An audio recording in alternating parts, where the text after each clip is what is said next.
Barristan the Bold, they call me to my face. I know what they say behind my back. Barristan the Old. And it's true. I am old, with hair as white as all the winters I've seen. The older a man grows, the less sleep he needs. These days I barely sleep at all. When darkness falls over this strange city, I find myself visited by the faces of the kings I have served, the faces of those I swore to protect, the faces of those I failed. All I ever wanted was to live a life of honor, defending a king worthy of service. During the War of the Ninepenny Kings, I sought out Malus the Monstrous, last of the Blackfire pretenders who had started this whole war. Malus believed that his Targaryen blood gave him a claim to the Iron Throne. I made sure his blood claimed nothing more than the dirt around his corpse. To show his gratitude, the king elevated me to his king's guard. It was the proudest moment of my life. But that king died, and I wasn't with him. Not that I could have saved him if I had been, but still, I vowed to do better with his son, the young Prince Aerys. For 20 years, his reign was peaceful and prosperous. Aerys was well loved by his subjects and respected by his lords. But as years went on, Aerys' temper soured. He became obsessed with dragons and fire, and the swords of the king's guard couldn't defend him from the enemies he saw lurking in every shadow. My king went mad. But there was hope.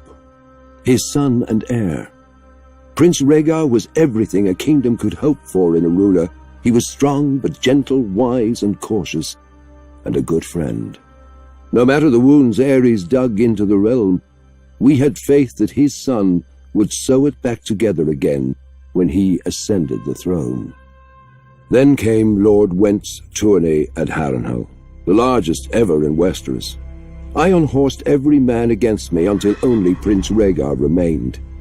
We each set our feet in our saddles and lowered our lances and charged. And I fell.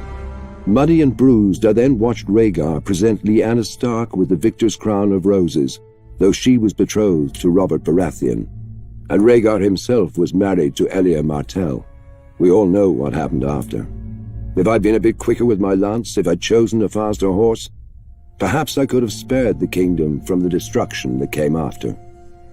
Or if I'd thought to warn Brandon Stark against his rashness. He came to King's Landing himself, demanding Rhaegar return his sister. Poor fool. If he'd only known the depth of Aerys' madness, he wouldn't have dared provoke him. Aerys ordered Brandon imprisoned, and I could do nothing but obey. When Brandon's father, Lord Rickard Stark, came to King's Landing to beg for his son, Aerys burned him alive, and I could do nothing but watch. I had sworn a vow to a mad king, and was honor-bound to obey him, even at the cost of my soul. Ravens soon arrived with dark news for the king. The Vale was in open revolt. Demanding Lyanna Stark's return, Robert Baratheon was smashing any army that dared face him. Eddard Stark, Brandon's younger brother, was marching the whole of the north down the neck and had taken Catelyn Tully, Brandon's betrothed, for his own, thus winning the support of the Riverlands. The king sent ravens to Casterly Rock to beg his former hand, Tywin Lannister, for help. And no ravens returned. A plan was devised. Prince Rhaegar would personally lead the royal forces, now reinforced with 10,000 Dornishmen, north to face Robert. Of the king's guard, Lewin Martell and I would ride with the prince. Before we left, the prince confided in me that when he returned from this battle, there would be a great many changes in court. Despite my vows to the king, I confess I was excited. On the march to face Robert's army, we were sure we'd win. We had superior numbers, and we had Prince Rhaegar. His presence lifted the spirits of our men, and he looked every inch the king he was destined to become. But at the Trident, the gods played a cruel joke. Robert proved the Baratheon words as his army smashed through our lines. Lewin Martell was killed. I fell in combat, badly wounded, and could do nothing but watch as Robert's warhammer ended Rhaegar's glorious reign before it began. and the kingdom that would never be washed away down the trident with his life's blood. But Robert spared me, insisting his personal maester tend to my wounds, out of respect. But respect for what? A king's guard shouldn't survive one king, let alone two, and one who should have been. I swore an oath to House Targaryen, and I failed them.